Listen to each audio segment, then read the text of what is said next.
Welcome to the Rural Revival Podcast. I'm your host, Dana Larson. This week we're in Pawhuska, Oklahoma with Callie Lee of Osage Outfitters. Callie and her husband Joey moved to Pawhuska in 2013 to open their store, and since then have helped completely transform the town's historic downtown and bring the best quality boots and highest end of Western fashion in the area. Callie's talking about why they chose Pawhuska, how Ree Drummond has helped romanticize the cowboy lifestyle, and when the Real Housewives of New Jersey came to town. She has some great stories to share, so here we go with Callie Lee.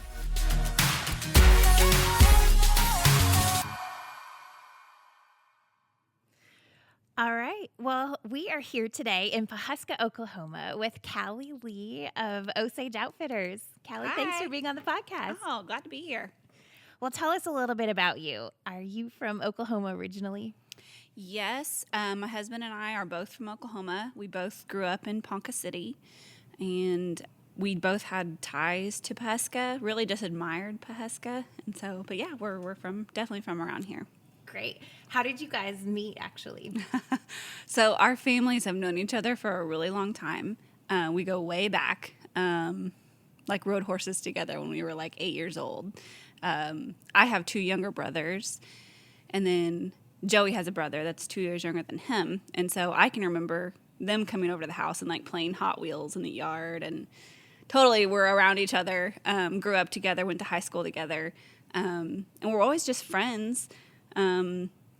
I can always remember referring to them as the Lee boys, you know. So we've known each other for a long time. And then, let's see, the Christmas break after we graduated, we were at the same party, and I was talking to a good friend of ours, a girlfriend, and Joey just kept saying, "Why don't you give me your number? I don't have your number anymore. Why don't you give me your number so we can hang out?" And then he didn't call. I called him, and like 6 months later. And then, yeah, we've been dating. That was, let me think, 2006. It's been a while. Wow. So how did this whole idea evolve? Like, was it a dream of both of yours to have a shop like this, or? We both knew we wanted to own our own business. We both had that entrepreneurial mindset. I actually thought that I wanted to do a beauty shop. That's what I had in my head, and I didn't know that it was going to be a beauty shop like this. I consider this still a beauty shop. Yeah. But and then he actually wanted some place with an arena that also had like, the gear that the cowboys would need, and like a restaurant at it. He kind of wanted that whole experience. So we both had this mindset of a one-stop shop, some place that somebody could come and get an experience and buy the things that they needed for this type of lifestyle. So yeah, we definitely talked a lot through when we dated, about doing something on our own. So what was it that kind of made this all come together? And let's see, when we were at Stillwater, we both graduated from OSU with animal science degrees, and he was working for a guy that ran a bunch of cattle around Stillwater. He was working for him, and then after I graduated, I got a job working for a corporately owned Western store that was in downtown Stillwater, the Territory, which had been there for a really long time, was really respected, really well-established Western store. And I honestly just thought I needed a job. Yeah. and thought, I'm going to go learn to see if I like doing this, if I like working retail, if I like working in this industry, and just see what I can learn. And they hired me as an assistant manager, and I worked there for 3 years and really enjoyed it. And so we got married, and then he got a job offer for a ranch that was actually near home, working for somebody that he really respected. And it was a great ranch hand position, something a lot of guys aspire to. A house, beef, cattle, a truck, really a great opportunity. And it was close to our families. And we thought, okay, if we're going to do this, what's the likelihood that we're going to strike out and open a business? We're going to get comfortable. Why would we leave that? It would leave that guy in a hard situation. So we turned him down and decided to put a business plan together and start trying to open a business. Wow. So I so admire you for that. That's a tough decision. But It was, but it's been great. Yeah. So you guys actually ended up choosing Pawhuska to open your store. Did you kind of shop around, so to speak, looking at different places? Or? We did actually. We thought Guthrie, the Lazy E's down there. There's so many shows in the city, and we thought we really liked Guthrie. It was small town enough, and we got online and started hypothetically going, okay, here's a commercial building. Let's say we buy that building. This is what we could do with it. Actually, I still remember the building. It was this really cool old brick train depot. It was such a cool building. And I was like, okay, we buy that. We make it what we want. Now let's go look for a house. If we were to buy this house, then let's just figure out what we're going to do. So we started looking at houses, and I was like, I don't want to live in Guthrie. It's like, I don't want to live in a town. I don't want to live. We can't afford anything outside of town. It was like, this doesn't work. This doesn't feel right. So Joey goes, okay, no family, no nothing. If we could live anywhere in the world, where would we live? And I was like, Jackson Hole, Wyoming. Yes. Let's go. And he was like, okay, yeah. And then it was like light bulb Pawhuska. I mean, it just really clicked. We'd been coming over here for years to go to the cavalcade, and he'd actually been coming over for longer than that because his great-great-grandmother and his great-grandmother lived here. He got to know both of them. They lived out at Cedar Ridge, which is their retirement community out there. They lived next door to each other, and he used to go out there, and they'd play trucks, and he lost his front tooth on a curb. I mean, like, they grew up out there for sure, and so he had way more ties to Pawhuska. In fact, his great-grandpa was the barber.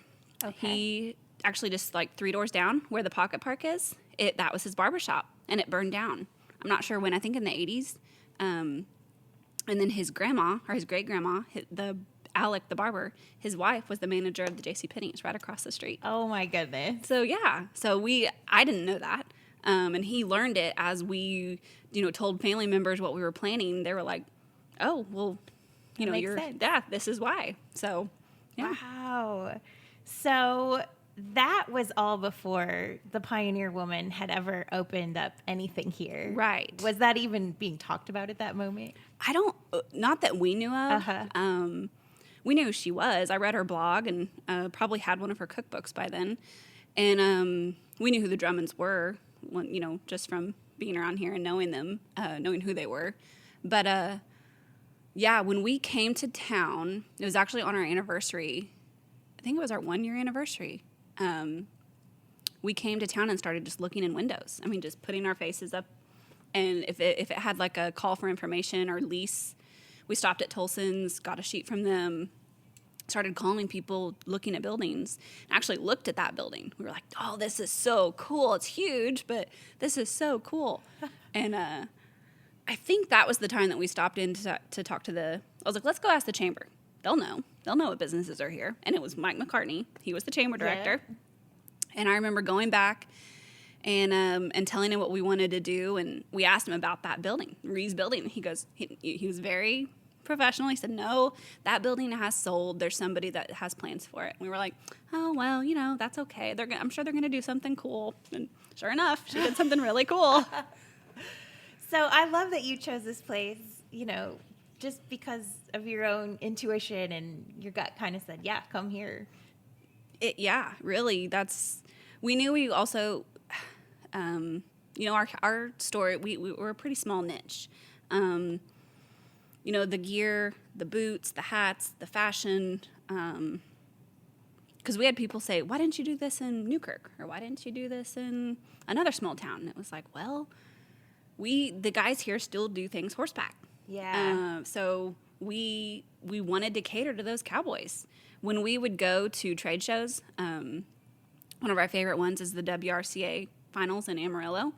And we would go and we would see people saving up all year and spend thousands of dollars at these trade shows to get the good stuff. That's where the good tradesmen and the good quality stuff was there, the good using gear.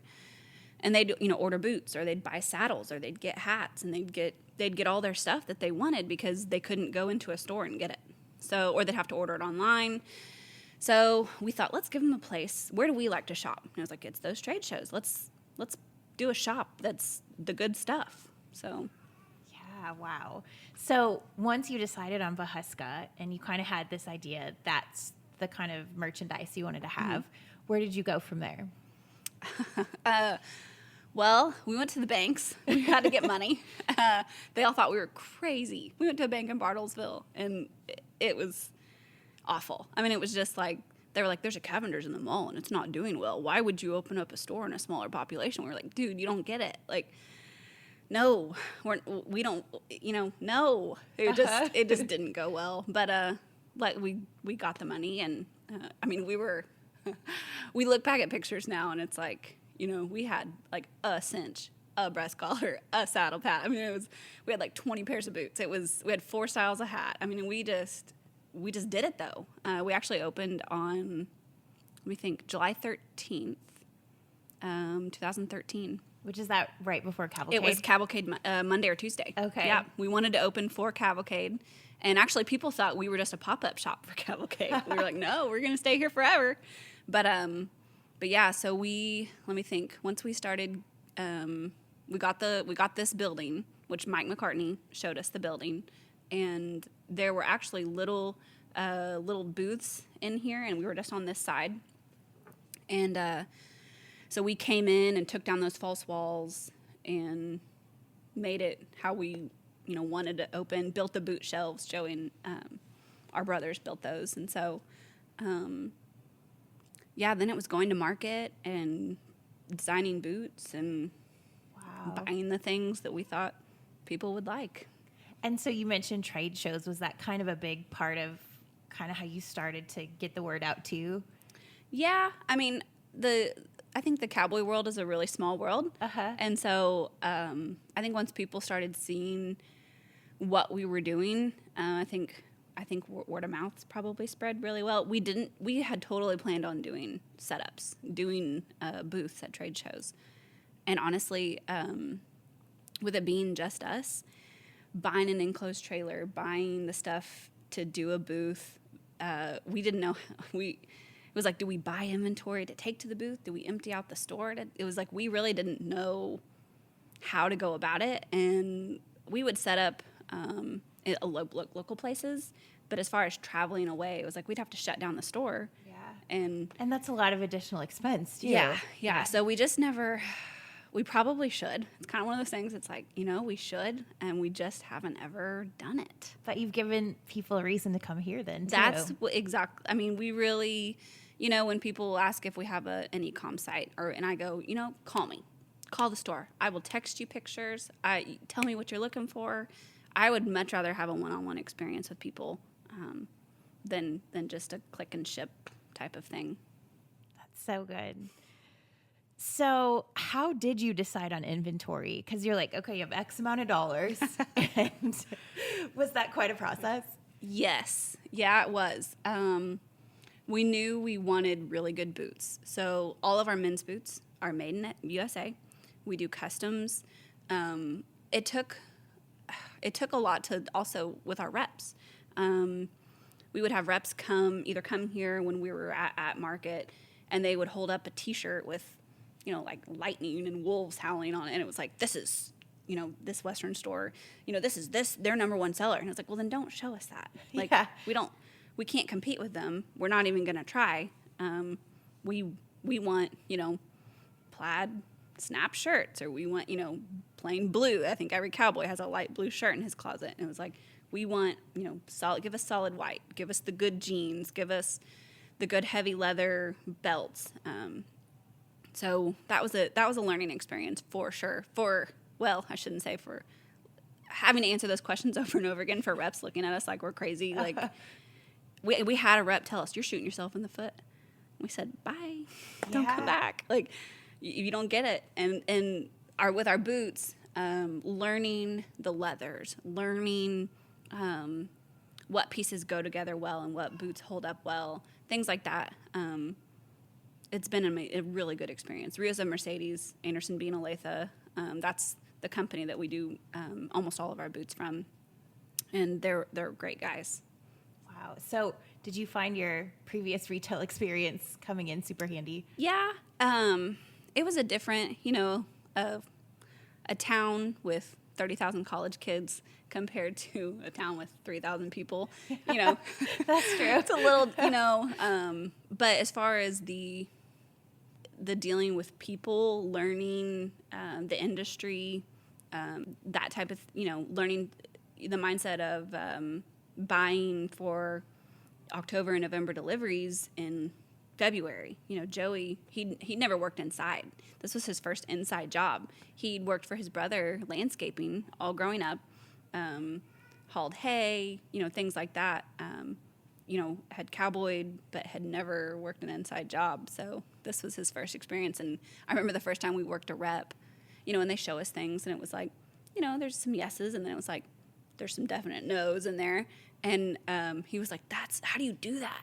You just say no. Like, he was like, don't they get, like, their feelings hurt? Or not, you know, don't they get offended that you don't like their stuff? And I was like, no, like, I hope not, because I don't. Yeah. So, I mean, I like some of it, but, you know, it was just, so him learning that was fun to see. So, but I definitely learned a lot from the territory, too. That's good.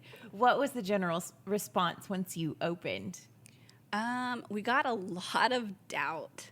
I think, of course, some people in the community welcomed us, and they're great people. We love this town. It's definitely our home. But yeah, we would have people come in and go, oh boy, yeah, you should have opened. Yeah, you guys would have done really well if you were here 25 years ago. And like, oh man, yeah, are you going to sell boots for this much? Are you going to sell? And it was like, oh wow, this much for a straw hat? Are you kidding? You know, and it was like, all right, you know, yeah, like, you know, what do you say? Yeah, they're good hats, or yeah, they're good boots. That, you know, I think a lot of small towns, I'm assuming, because this is, you know, the only one we've lived in. I think people have a really fixed perception of their town, especially when it's their hometown. I think people had blinders on.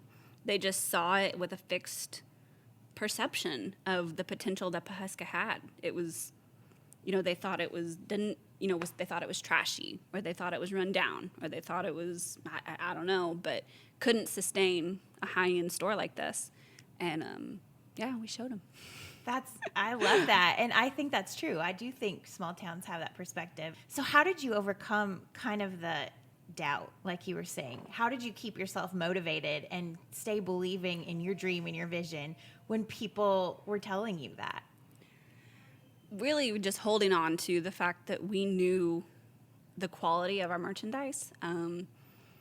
Not everybody's going to like it, but when the cowboys would come in and buy boots, you know, $600 boots for a cowboy, that's a lot of money. It's a lot of money for anybody, but these guys are working hard for their dollar, and we know that they need good quality gear to get them through the day, for their safety, for their comfort. Plus, cowboys are pretty stylish guys. They like to be styling.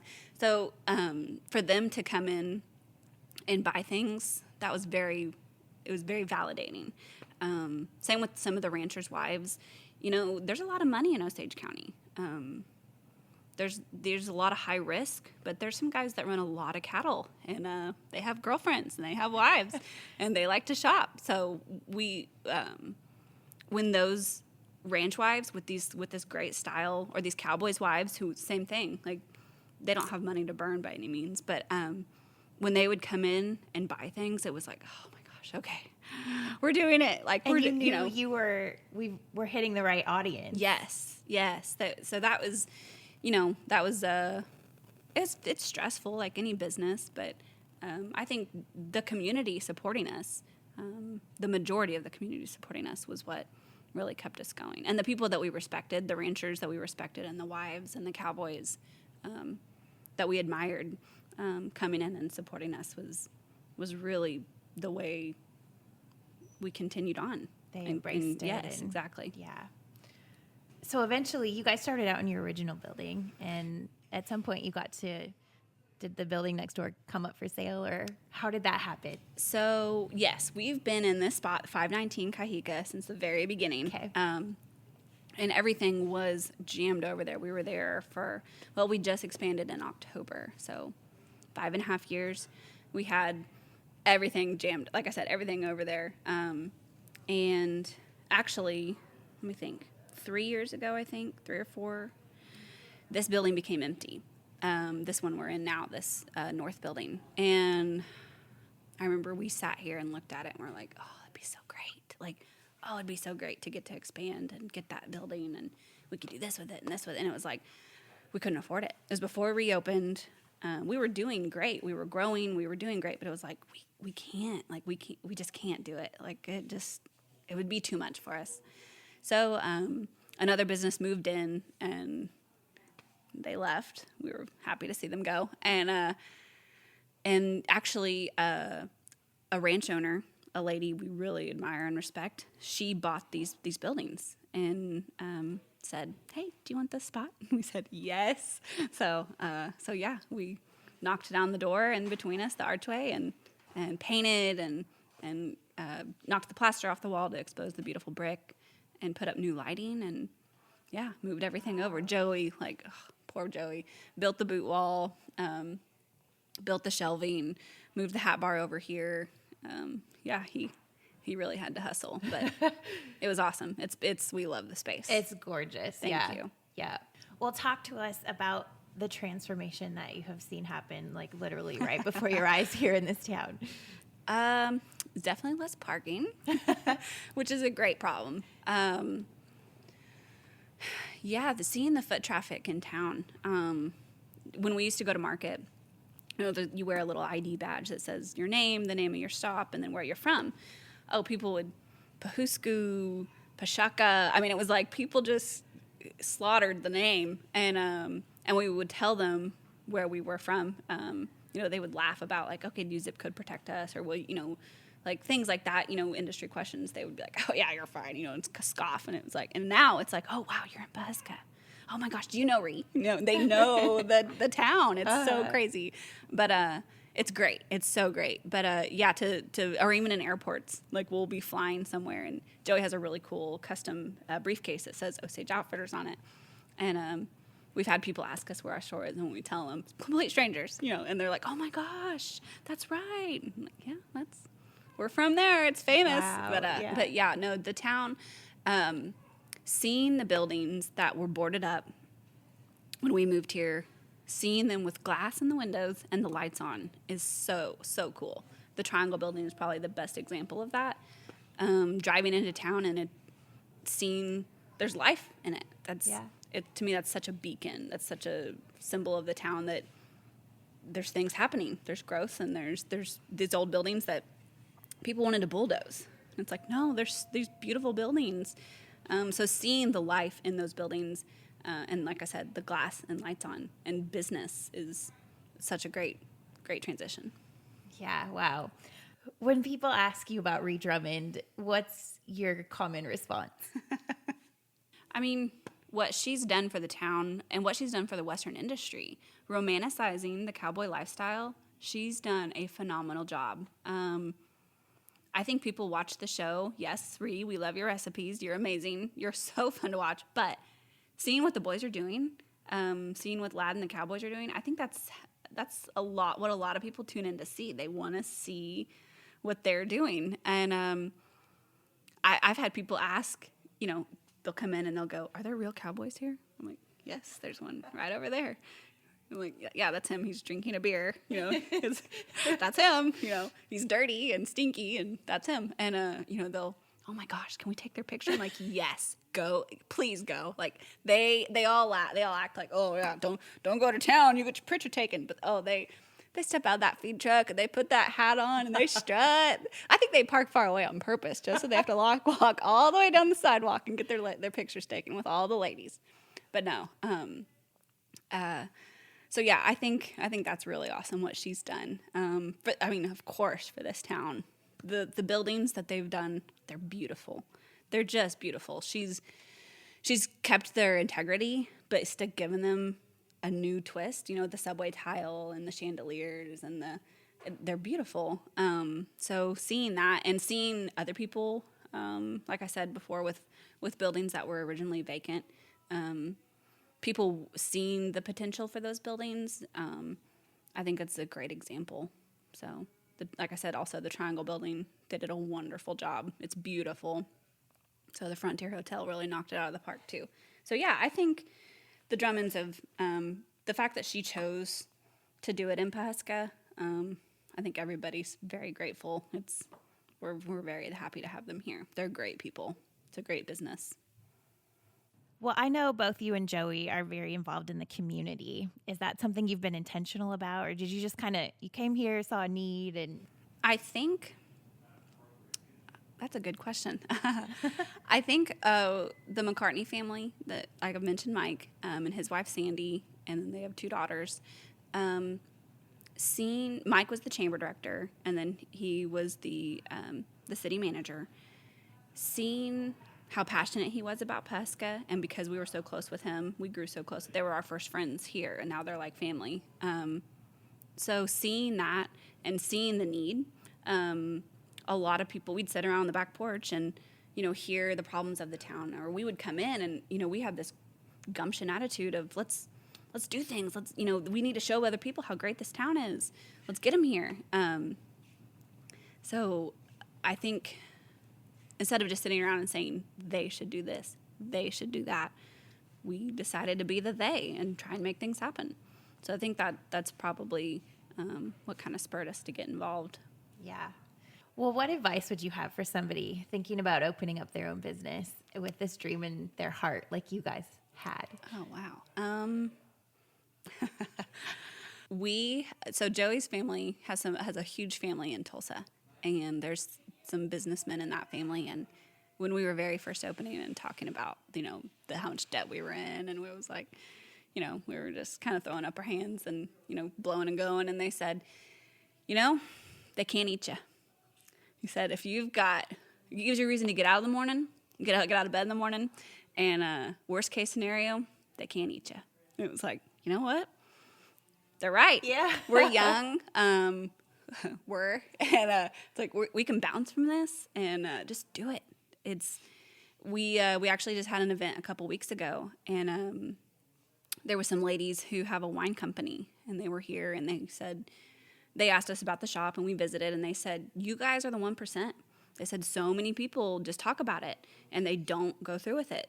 She said, bravo to you guys. And we said, wow, thank you. I hadn't heard it put that way, but I think we just knew we wouldn't be happy, this happy, I guess, working for somebody else. And so, yeah, I guess if you have it in your head to open your own business, just do it. That's so generic, but yeah, that's what everybody says though. Yeah, to that question.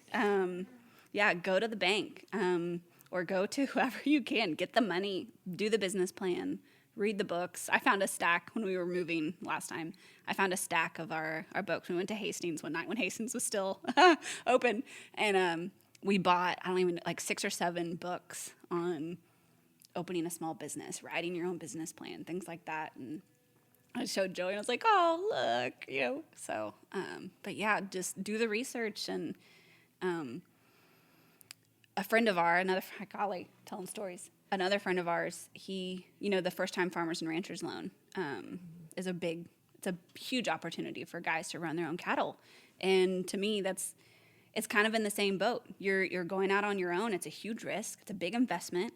You got to do it right, but yet every rancher, every cattle herd is different. Everybody thinks they're doing it the right way. And so, but there's a base recipe for success, I guess, doing it right. And I think business is the same way. It's real similar. So we had a friend who he did a lot of research and went and applied for the loan, and they said, wow, you know more about this than we do. Do you want a job? And he said, yeah, I'm going to run cows. And that's to me, if you go in with the knowledge and you go in with you have all the questions answered before they can even ask them, they don't have a reason to say no. So that would be my advice: is go get the experience. Go, if you want to open up a bar, go bartend. Figure out if you can put up with people and mix drinks, and do that. Stand on your feet and do that. Or if you want to anything, go work in the industry. Get your foot in the door, because I think every industry is probably like ours. It's a small world. Everybody knows everybody. Getting your foot in the door, that's the biggest step. And I think just starting at that base level entry, putting in the time probably the best way to get going. Yeah, I think that's great. What is your favorite thing about this business? Making people happy, you know. I love clothes and I love boots and jewelry, and seeing somebody buy something that I bought. I was helping a lady one day, and she would pick up something. I go, "Oh my gosh, I love that top." And then she'd pick up something else, and I go, "Oh my gosh, I love that." Blah, blah, for this reason. And I did it like 5 times, and then I said, "I really do love these things. I'm not just, but I bought them. It was like I bought them for a reason. I really do love them all." And so seeing somebody like get an outfit that they love and feel confident in, that's such a good feeling to go, "Oh, I picked that out and you like it and you're happy now." Like that's so awesome. Or seeing somebody buy a squash blossom, that's a big investment piece. That's a lot of money. I know that. And seeing somebody buy that, it's like, "Oh my gosh, that's such a big deal. That's an investment." And she decided, or he, to buy that from me. That's such a cool feeling. And it could be being so romantic about it, but it's like, I hope you keep that and you pass it to your kids. Like that's those type of pieces, those heirloom pieces. And it's like, I bought that and you like it. Yeah. Yay. It's rewarding. It is. Yeah. So that's probably one of my favorite parts is seeing people enjoy the things that I buy for them. Yeah. What do you guys love about rural life and just living in Pawhuska? The camaraderie. It's a tight community. It was before we moved here, and we're very lucky to be embraced and to have the friends that we have that they are like family. So yeah, the cowboy world, yeah, it's a tight group. They take care of each other. We've gone through some really hard times with our ranch families, and the way everybody bands together and works hard for everybody, it's really special. I would have no qualms calling the customers that are, like our family that walk in, the cowboys on these hot days, at 2:00, they're done feeding and they don't want to go sit at home. So they come in and, shoot the breeze and tell stories and have a beer. And it's really special. And if I had a flat tire or if I, something happened at my home, I could call anybody and they would be there in a second to help. And we've gotten those phone calls where it's like, "Hey, send help," or "Bring a casserole," or "I need a babysitter," or something. And it's you don't feel inconvenienced because everybody takes care of each other for sure. That's great. Well, what's next for Osage Outfitters? Ooh, good question. I'm getting an awning. I'm super excited. Ooh, that is fun. Yes, we're getting an awning, and I'm very excited about that. Ooh, that's a good question. Stay tuned. We're just yesterday actually. Joey, there's a little nook under the stairs. Constant improvement. I guess that's in a nutshell. He fixed my cell room for me. Kind of put it together and made it not look like a hole. There's light in it now, and so we were talking about doing another light fixture and doing the dressing rooms differently and adding a light here and just constant growth, making it the way we want to be. I've always wanted a sitting area, and I've always wanted like a really cool Chesterfield sofa, something really cool, but it's like we've never had the space. And we just talked the other day about clearing some space out and making a sitting area, which it's like that's one of the reasons we did this big beautiful bar and these beautiful bar stools is when the guys would come in, when we were on that side, when we were all stuck on that side, I felt so bad for them because they'd be leaning on ladies' racks. They'd be leaning on, having their arms on, ladies' clothes, and the ladies would, we'd be shopping around them and things like that. And so now they come in and the guys have a place to, kind of post up and visit. So it's been amazing. But yeah, constant improvement. We have so much vision for what we want this place to be and how we want it to be that, just evolving and changing all the time, I guess. So it's really fun. Yeah, it really is. Yeah, it is. Do you guys do any special events like outside of just kind of what I guess we would call your regular store stuff? Yeah, we actually do. In October, we started it. I think this will be the 4th year we've done it. So 4 years ago, we thought, let's do our deliveries in October, but let's do our big stuff and hold it for the first 2 weeks. We're going to put it in the back, and then we're going to have a kind of a release party, an open house, where if you come, you get the first opportunity to shop those pieces, and we'll do food and drinks and make it a party.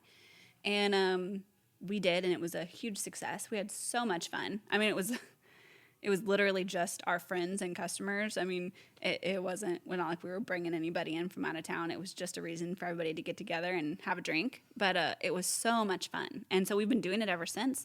We've since stopped holding things because we can't. We have too much stuff. We do, like some of our greatest is Tasha Polizzi. She's got amazing outerwear stuff and coats. We do Pendleton.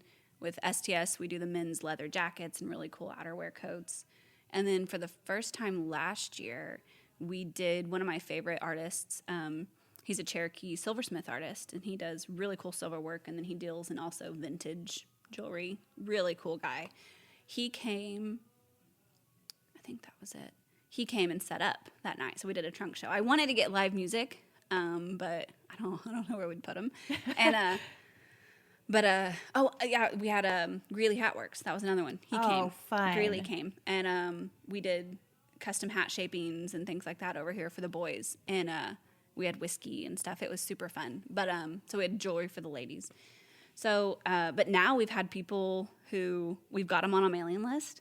And so, which golly, this year I had pregnancy brain, printed the wrong date on the invitation, mailed it out, saw it, and then went, oh, wait a minute, that's not right. I think we've all done that once in our lifetime, at least. So then I had to send out oops cards. So, but no, so that's a super fun party. We just call it the fall open house. And like I said, it's a reason for everybody to get together and visit. And we've done some really fun food. And last year I had sugar cookies made, and it was super fun. Yeah. And then we do that in October.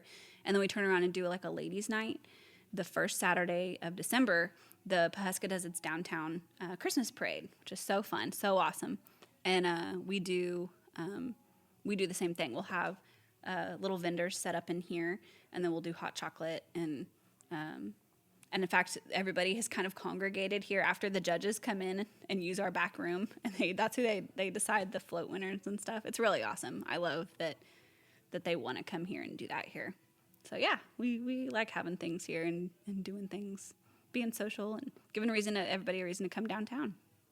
So fun. Do you have any most memorable customers? Yes, the Real Housewives of New Jersey. They came to our store to shop. Like, so much fun, so crazy.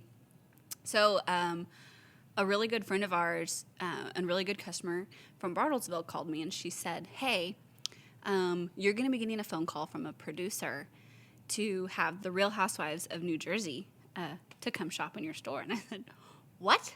How? She said, one of my best childhood friends is on the show, and they're coming to my ranch, and they want to go shopping.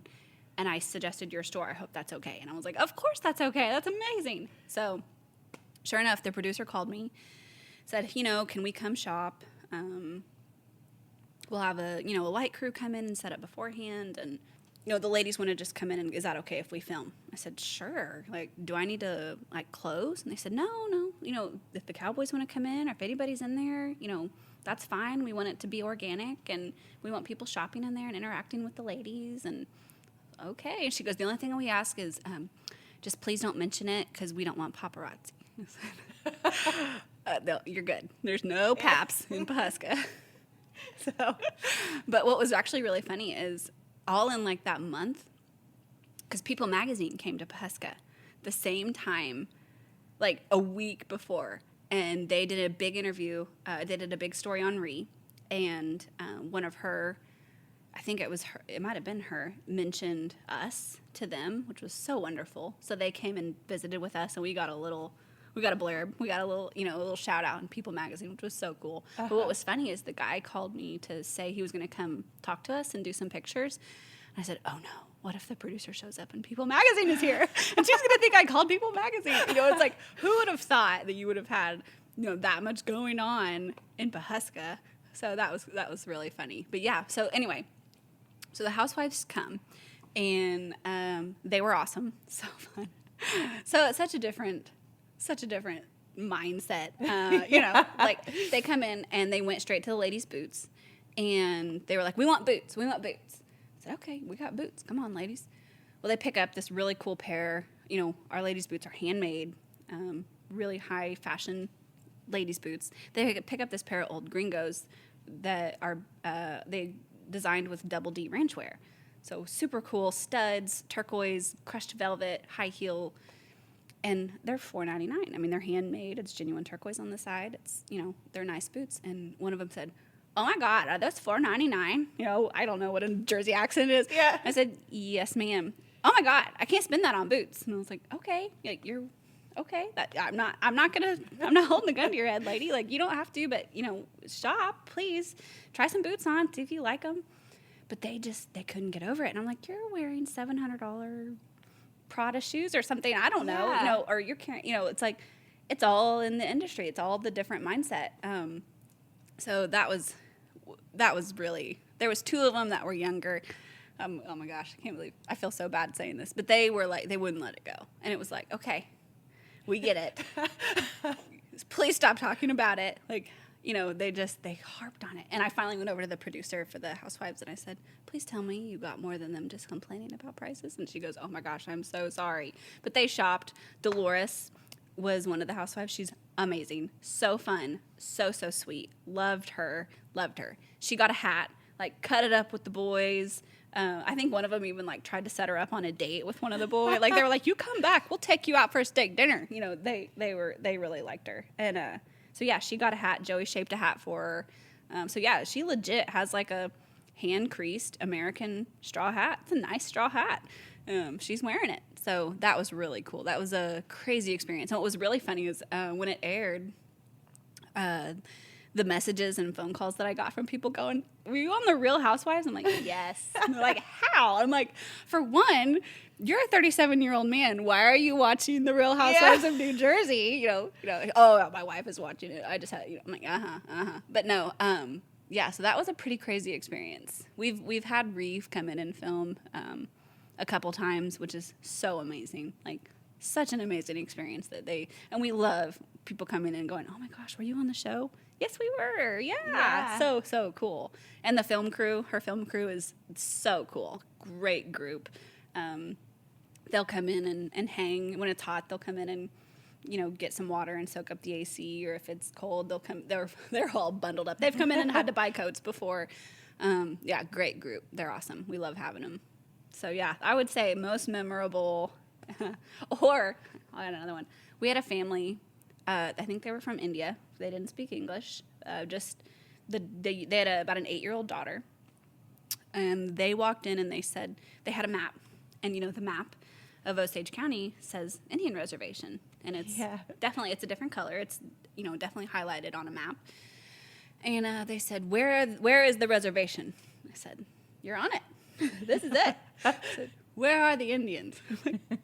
I just kind of motioned around. I was like, they're walking on the street. I don't know. Go to the grocery store. I don't know. Like, you're just gonna.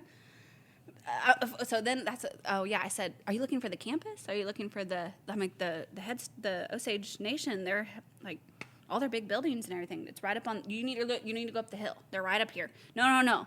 Where are the Indians? They're up there.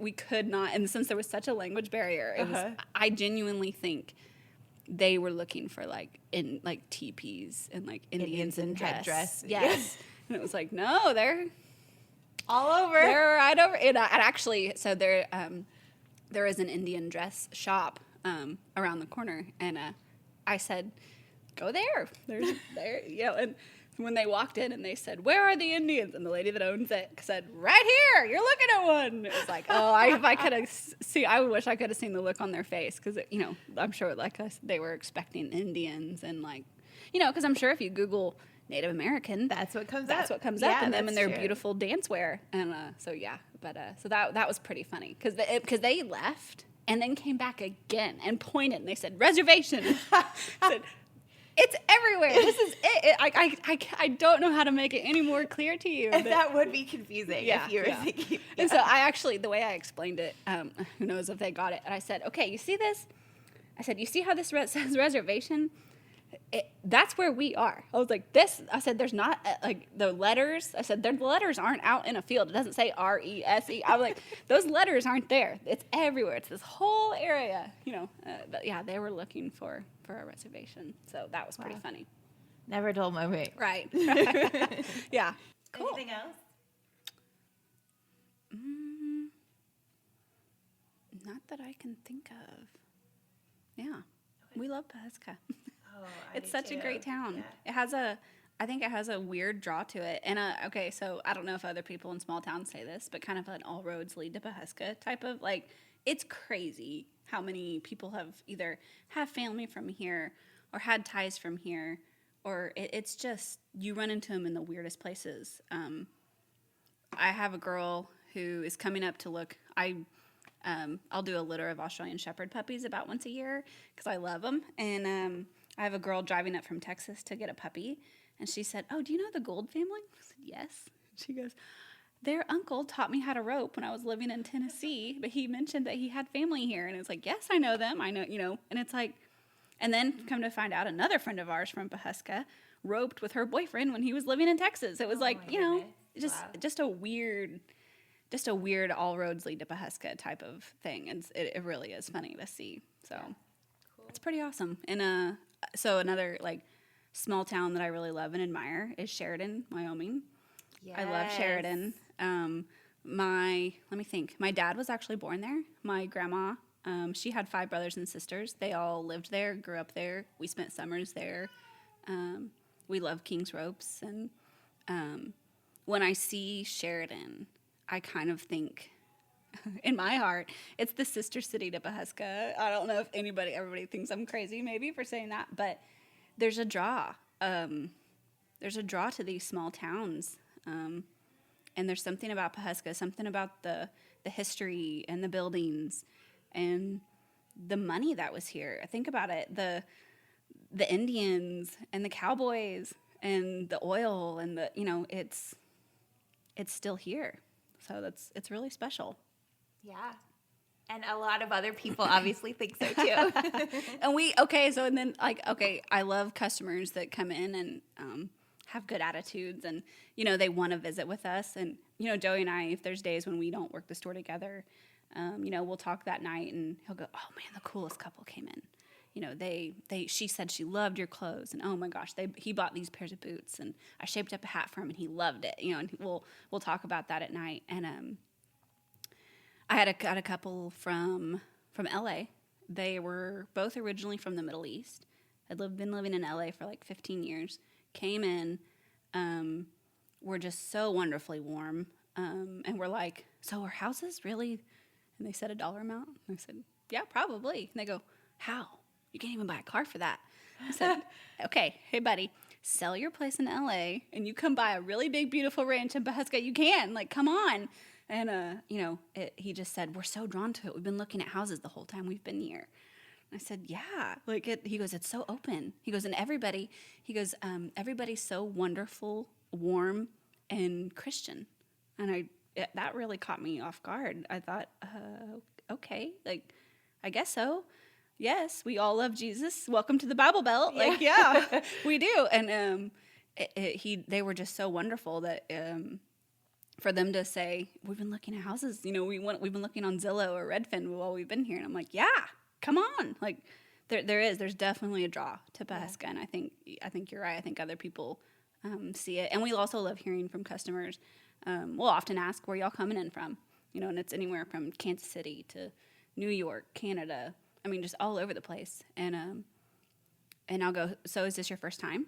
And they'll go, yeah, we went and ate breakfast, and what should we do next? And we tell, go see the tall grass, go see the buffalo. Okay, how do we get there? What's that archway at the end of the street? And we'll tell them, or go see this, go see the swinging bridge, go to Willow Rock, see the Frank Phillips. Just kind of the rundown of things we want people to see. And but what I love to hear is when people go, oh my God, oh no, this is my third time. Or, oh my gosh, no, this is her first time. It's my fourth. Or I know, this is a girls' trip, but they're finding reasons to come to Pawhuska. Like, heck yeah. Yeah. Girls' trips and teachers' trips and bus tours and bachelorette parties. We love it. So that's, it is. It's awesome. That's good. Cool. That's so good. Yeah. It's, never, like, seriously, never a dull moment. There are theme days, I swear. I don't know if anybody working in retail or working in the service industry, there are theme days where you're just, I'm done. Like, I can't handle it. I'm done. People with a bad attitude or people complaining or people leaving stacks of clothes, just wearing me out. And then it just takes that one person, at 4:30 o'clock, whatever, that just, they're so polite and they love the store and they ask those questions. We love this town. What should we see next? Or where should we go eat dinner tonight? And they're so appreciative. Mm-hmm. And so they so admire the town, like, the draw here. And it just makes you go, oh, yeah, okay, I feel better. Yeah, I can do this. Yes, yeah, okay. Let's do it. Let's have a cup of coffee and I can make it through the rest of the day. That's good. Well, Callie, thank you so much for being on the podcast. This has been great. Thank you. It has been way fun. I was a little nervous, but no, I just got on here and started jabbering away. It was super fun. Thank you. Yep.